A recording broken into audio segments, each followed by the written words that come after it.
Assalamualaikum. My name is Nurdin AQILAH binti Muhammad HISHAM, and I will present about the introduction in perfect competition. Every country in this world has different types of market structures to maintain their country economy. Different countries will approach this in different ways to make sure their economies are in good condition. There will still be inflation and deflation, but at least their country can still survive and have stability. Before we start to explain about perfect competition, we need to know first what the perfect competition is. Basically, perfect competition is one of the market structure in microeconomics. What is microeconomics? Microeconomics is the study of economic activities and decision making of single individuals such as seller, buyer, or consumer, household, firm, or producer, and government. Whereas intermediate microeconomy is more in-depth. They focus on the application of consumer theory, firm theory, general equilibrium, and other theories. Intermediate microeconomics also focus on how to use theoretical frameworks and how to solve crucial concerns such as how firms respond to market pressure. Perfect competition is one of the market structures in intermediate microeconomics. Market structure in economy refers to the various categories of goods and services produced by various industries that are distinguished and categorized according to the intensity and type of competition among those industries for consumer dollars. It is based on the traits that affect how business operating in a given market behave and produce result. There are 4 different types of market structure: monopolistic competition, oligopolistic market, perfect competition, and monopolistic markets. Every market structure has a different characteristic and effects on the economy. Supply and demand have an impact on price in microeconomics, which is why a market with perfect competition supplier offer the price that customers are willing to pay. Due to a competing firm pressure to accept the market current equilibrium price, a perfectly competitive firm is known as a price taker. There will be 2 periods of profit in the perfect competition, which is short run and the long run. Profit in the short and long run are calculated using the different formulas. Assalamualaikum warahmatullahi wabarakatuh. My name is SYAHRIMIE from SAZALI. So today I would like to give some point of view regarding the definition of perfect competitions between buyer and seller. So basically, perfect competition is available for both buyers and seller for giving them knowledge of the cost, features, and market competences for each products. So basically, there are no obstacle to collecting, patterning data or information circumstances, and also free entry and exit means that there are no significant entry or exit barrier in the market, and also allowing for the effortless entry of the new business as well as the unhindered exit of current costs. This is one of the requirement guaranteed that no company will have monopoly power or long-term abnormal profit. Hence, the large number of market players, none of them can unilaterally influence market price. So that product are homogeneous, share the same qualities, features, and characteristics across all sellers that offer them. And also there is nothing that distinguish one product from another in terms of distinguishes and or branding. Okay, next is a characteristic of perfect competition. So basically, as we can see, they have 3. First one is individual firm process of substantial market share. So basically, a single procedure have a significant market share for an industry to be perfectly competitive, and also market share is a fraction of a single firm output that is part of the industry overall output. So next is the industry output is a standardized product. So if a buyer believe all the products goods are equivalent, so they can be a perfect competitions, and it's only possible for this to happen when the industry output is a commodity and also known as a standardized good. a single procedure cannot raise the price of their good or services without losing all the sales to the competition, since standardized product are homogeneous. So the last D is freedom of entry and exit. Most of completely competitive industry offer simple entry and departure strategies for their business, and also market entrance describe the entry of a new company into an industry. Hence, the absence of barriers brought forth by the governmental regulations or law startup cost facility market access. Hi, Assalamualaikum. My name is Malinda from BA250. So today I would like to present about the advantage and disadvantages for perfect competition. So as we all know that the perfect competition is a contrary to the monopoly policies, monopoly markets.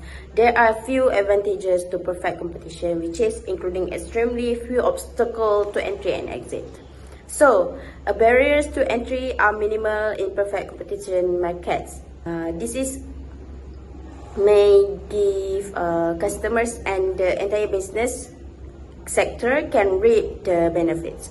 So the introduction of new participants into the market is good for consumers since it increases competition. So when increase in competition, so the market price will be lowest. For instance, when the vendors, sellers of gems enter more in the market, so more competitors will gain entry into the business, and the complete price of gems will not fall below the customer expectations and satisfactions. So it meet the customer satisfactions and customer expectations. As a result, it may reduce monopolies among many producers. This is why perfect competition is very beneficial for the consumers. Okay, let's contemplate a hypothetical scenario wherein the farmers in market is characterized by the presence of multiple vendors, each whom exclusively offers equal variety of gem. There is minimal distinction observed among the various vendors, similar with the first example just now. Alright, with the market of perfect competitions, no one seller has the power to set the price. So as I mentioned, they can't change the output of a price as individuals or as a group because it is easy for them to join. This is good for the customers because there is less chances that they will be taken advantage of, and this will lead to a minimal possibility of exploiting consumers. So most of the time, buyers of firms with the perfect competition have access a lot of information. So due to this a lot of information, the customers will have better choices by using this a lot of information. Okay, this will also make the market reach the customer is king level. So as I mentioned that customer have a more beneficial for this market competition. Okay, the perfect market is characterized by a high level of competition. So firms are required to reduce their profit margin and offer consumers competitively priced products. Okay, so otherwise the market share will be diminished, and additionally, business face a reduced likelihood of compromising product quality due to the ease which consumers can switch between brands. It will lead to the accessibility of high quality product at a low cost. Okay, let's proceed with the disadvantages of the perfectly competitive market is that consumers will receive homogeneous products that are identical in their surroundings. So if you want to know what is homogeneous, is similar product. Okay, the limited range of choices and diverse experience available to consumers and a high level of rivalry leads to the higher number of producers exiting the market. Okay, next is the issue of excessive resource waste. Numerous enterprises engage the market competition, vying to manufacture comparable products while utilizing identical resources. However, it is argued that no organizations can achieve economies of scale. So, it is not possible for any firm to achieve the optimal level of production organizations. So, this phenomenon is expected to result in a higher level of resource wastage across the industry. In addition, a negative impact is a decrease in the allocation of resources towards research and development. So it will lead to the lack of innovation. So producer possess a diminished capacity to generate profits. This could potentially lead to a decrease in reserve available to producers for the purpose of initiating further research aimed at enhancing the products. Okay. The possibilities of gaining a larger market share and distinguishing themselves from the competition motivates business to innovate and create superior products. In perfect competition, however, no company has dominant market share, so the long-term profitability of their operations is zero. So, that's all. Hi, my name is DANIA SOFEA. Now I'm going to tell you about the real-world example in perfect competition. In the real world, perfect competition may not exist, but it may have existed in earlier eras when commodities like oil, coal, and maize played significant roles in economic activity. These economies were common, like there are a lot of buyers and sellers who can enter or quit the market easily. Despite that, here are a few examples from the real world that resemble the perfect competition. First is production of agriculture. It is often referred to as an example of a market with perfect competition. Products in this market are quite similar. The production of wheat, potatoes as well as other vegetables is common and involves several farmers. Farmers can enter the market with ease and exit it just as easily. Also, farmers have no power to control market price, so this signifies a perfect competition. Then, online retail. When we shop online, we are able to see that there are various products such as electronics and home goods that many sellers are offering at comparable costs. It lets consumers quickly and easily decide to buy a product after gathering all the necessary information as well as comparing price. Entry and exit are also simple and affordable. eBay is a near to real life example as any business might be, despite its large market dominance. And for the last, foreign exchange. As there is only 1 Malaysian ringgit, 1 US dollar and 1 euro, we can see that currency exchange is a perfect example of perfect competition. The product is homogeneous because there are numerous sellers and buyers in this market. Additionally, it is simple to buy and sell currencies. It is thus one of the best examples of perfect competition.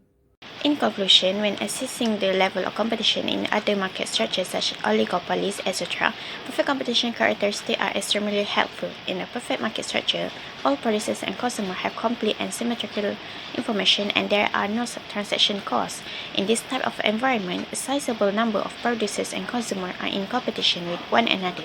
Perfect competition is theoretically the inverse of a monopolistic market. Perfectly competitive market is more likely to be theoretical than practical in the real world. It functions as a kind of model for a real-world economies because suppliers aim to maximize profit and consumers to follow the law of marginal utility. Their behavior is not adaptable, which means that the strict criteria of perfect competition are not appropriate for market models in our real-world market.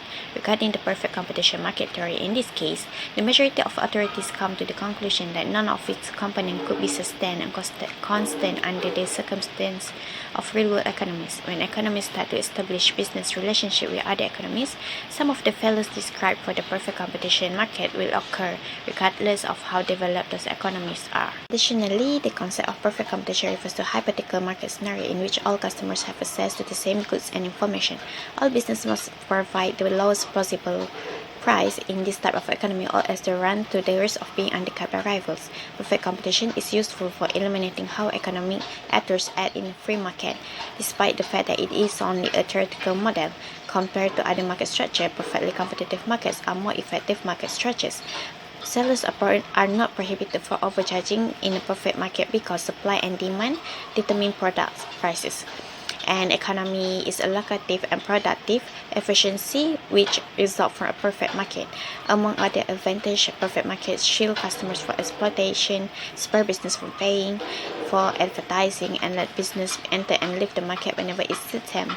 It is important to note that the best type of market structure are in one in which all markets are perfectly competitive.